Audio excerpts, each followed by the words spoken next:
Hello दोस्तों, आप लोग कैसे हैं। आप लोगों का स्वागत है एस आर्ट लर्निंग में। इस चैनल के माध्यम से आप लोगों को डेली डिक्टेशन और आउटलाइन दोनों प्रोवाइड किया जाता है। यदि इस डिक्टेशन का आउटलाइन चाहिए तो इसी वीडियो में लिंक दिया गया है, वहां से जा कर के आप लोग देख लें। देख करके अपने स्पीड को बढ़ा सकते हैं। यदि इसका पीडीएफ चाहिए तो हमारे टेलीग्राम चैनल से जुड़कर वहां से पीडीएफ ले सकते हैं। और ये डिक्टेशन दैनिक जागरण से अलग अलग दो स्पीड में बोला जाता है, एक 40 का और एक 80 का।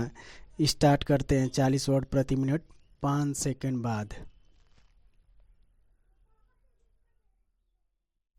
स्टार्ट।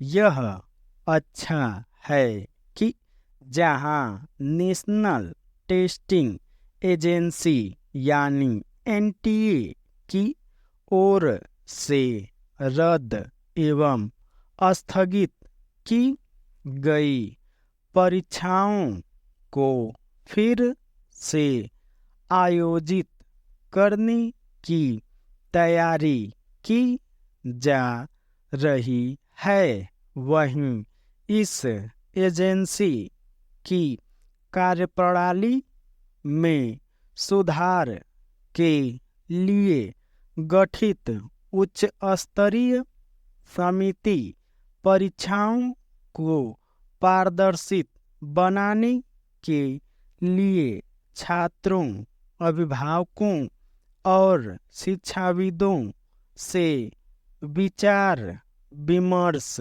करने जा रही है। लेकिन और भी अच्छा होता कि यह सब बहुत पहले कर लिया जाता। यदि केंद्रीय शिक्षा मंत्रालय तभी चेत जाता जब पहली बार एनटीए की किसी परीक्षा को लेकर प्रश्न खड़े हुए थे, तो संभवतः आज जो स्थिति बनी वह नहीं बनती। केंद्र सरकार और विशेष रूप से केंद्रीय शिक्षा मंत्रालय को यह आभास होना चाहिए कि एनटीए की कार्यप्रणाली में खामी के चलते न केवल मेडिकल कॉलेजों में प्रवेश की परीक्षा यानी नीट की विश्वसनीयता को लेकर गंभीर सवाल खड़े हुए, बल्कि ऐसे ही सवालों की आशंका के चलते कुछ और परीक्षाओं को रद्द अथवा स्थगित करना पड़ा। इसके चलते करीब 37 लाख छात्र प्रभावित हुए हैं।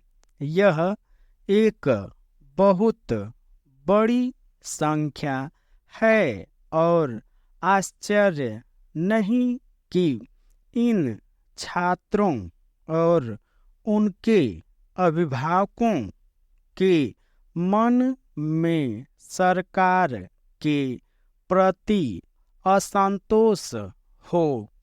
जैसे केंद्र सरकार केंद्रीय स्तर की प्रतियोगी परीक्षाओं की विश्वसनीयता बनाए रखने को लेकर समय रहते नहीं सजग हुई, वैसी ही गलती कई राज्य सरकारों से भी हुई। पिछले कुछ वर्षों में विभिन्न राज्य सरकारों की ओर से आयोजित की गई प्रतियोगी परीक्षाओं के प्रश्न पत्र या तो लीक हो गए या उनके परिणामों को लेकर सवाल उठे। कुछ ऐसी भी प्रतियोगी परीक्षाएं रहीं जो समय पर संपन्न तो हो गई, लेकिन उनके परिणाम तय अवधि में घोषित नहीं किए गए। हैरानी नहीं कि इन सब कारणों से हाल के लोकसभा चुनावों में भाजपा के खिलाफ माहौल बना हो। वैसे तो पिछले कुछ वर्षों में शायद ही कोई ऐसी राज्य सरकार रही हो जिसकी प्रतियोगी परीक्षाओं के प्रश्न पत्र लीक न हुए हों, लेकिन औरों से अलग होने का दावा करने वाली भाजपा की केंद्र एवं राज्य सरकारों से यही अपेक्षित था कि वे इन मामलों पर कहीं अधिक सजगता का परिचय देती। कोई नहीं जानता कि ऐसा क्यों नहीं किया गया। आखिर छात्रों के हितों की रक्षा और प्रतियोगी परीक्षाओं के प्रति उनके भरोसे को बनाए रखने के लिए अब जो कदम उठाए जा रहे हैं वे पहले क्यों नहीं उठाए जा सके। भाजपा नेतृत्व और उसकी सरकारों को यह आभास होना चाहिए कि समय पर सही कदम न उठाने के क्या दुष्परिणाम होते हैं। हो सकता है कि परीक्षाओं की विश्वसनीयता सुनिश्चित करने के लिए विभिन्न स्तरों पर जो पहल की जा रही है उसके सार्थक परिणाम सामने आए। लेकिन प्रश्न यह है कि विभिन्न परीक्षाओं को रद्द एवं स्थगित करने अथवा उनके परिणाम घोषित करने में देरी के कारण लाखों छात्रों को जो परेशानी उठानी पड़ी, क्या उसकी भरपाई संभव है। ये डिक्टेशन 40 वर्ड प्रति मिनट समाप्त हुआ। अब स्टार्ट होगा 80 वर्ड प्रति मिनट 5 सेकंड बाद।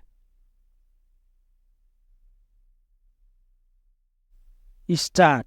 यह अच्छा हुआ कि जहां नेशनल टेस्टिंग एजेंसी यानी एनटीए की ओर से रद्द एवं स्थगित की गई परीक्षाओं को फिर से आयोजित करने की तैयारी की जा रही है, वहीं इस एजेंसी की कार्यप्रणाली में सुधार के लिए गठित उच्च स्तरीय समिति परीक्षाओं को पारदर्शी बनाने के लिए छात्रों अभिभावकों और शिक्षाविदों से विचार विमर्श करने जा रही है। लेकिन और भी अच्छा होता कि यह सब बहुत पहले कर लिया जाता यदि केंद्रीय शिक्षा मंत्रालय तभी चेत जाता जब पहली बार एनटीए की किसी परीक्षा को लेकर प्रश्न खड़े हुए थे तो संभवतः आज जो स्थिति बनी वह नहीं बनती। केंद्र सरकार और विशेष रूप से केंद्रीय शिक्षा मंत्रालय को यह आभास होना चाहिए कि एनटीए की कार्यप्रणाली में खामी के चलते न केवल मेडिकल कॉलेजों में प्रवेश की परीक्षा यानी नीट की विश्वसनीयता को लेकर गंभीर सवाल खड़े हुए बल्कि ऐसे ही सवालों की आशंका के चलते कुछ और परीक्षाओं को रद्द अथवा स्थगित करना पड़ा। इसके चलते करीब 37 लाख छात्र प्रभावित हुए हैं। यह एक बहुत बड़ी संख्या है और आश्चर्य नहीं कि इन छात्रों और उनके अभिभावकों के मन में सरकार के प्रति असंतोष हो। जैसे केंद्र सरकार केंद्रीय स्तर की प्रतियोगी परीक्षाओं की विश्वसनीयता बनाए रखने को लेकर यह रहते नहीं सजग हुई, वैसे ही गलती कई राज्य सरकारों से भी हुई। पिछले कुछ वर्षों में विभिन्न राज्य सरकारों की ओर से आयोजित की गई प्रतियोगी परीक्षाओं के प्रश्न पत्र या तो लीक हो गए या उनके परिणामों को लेकर सवाल उठे। कुछ ऐसी भी प्रतियोगी परीक्षाएं रहीं जो समय पर संपन्न तो हो गई लेकिन उनके परिणाम तय अवधि में घोषित नहीं किए गए। हैरानी नहीं कि इन सब कारणों से हाल के लोकसभा चुनावों में भाजपा के खिलाफ माहौल बना हो। वैसे तो पिछले कुछ वर्षों में शायद ही कोई ऐसी राज्य सरकार रही हो जिसकी प्रतियोगी परीक्षाओं के प्रश्न पत्र लीक न हुए हों, लेकिन औरों से अलग होने का दावा करने वाली भाजपा की केंद्र एवं राज्य सरकारों से यही अपेक्षित था कि वे इन मामलों पर कहीं अधिक सजगता का परिचय देती। कोई नहीं जानता कि ऐसा क्यों नहीं किया गया। आखिर छात्रों के हितों की रक्षा और प्रतियोगी परीक्षाओं के प्रति उनके भरोसे को बनाए रखने के लिए अब जो कदम उठाए जा रहे हैं वे पहले क्यों नहीं उठाए जा सके। भाजपा नेतृत्व और उसकी सरकारों को यह आभास होना चाहिए कि यह समय पर सही कदम न उठाने के क्या परिणाम होते हैं। हो सकता है कि परीक्षाओं की विश्वसनीयता सुनिश्चित करने के लिए विभिन्न स्तरों पर जो पहल की जा रही है उसके सार्थक परिणाम सामने आए। लेकिन प्रश्न यह है कि विभिन्न परीक्षाओं को रद्द एवं स्थगित करने अथवा उनके परिणाम घोषित करने में देरी के कारण लाखों छात्रों को जो परेशानी उठानी पड़ी, क्या उसकी भरपाई संभव है? यदि इस डिक्टेशन में बाय द वे गलत बोला जा रहा है या गलती से मिस्टेक हो जा रहा है तो उसको भी लिखिए, क्योंकि लिखने से ये पता चलता है कि आप अगर गलत भी डिक्टेशन बोला जा रहा है तो उसको भी आप सही लिख रहे हैं।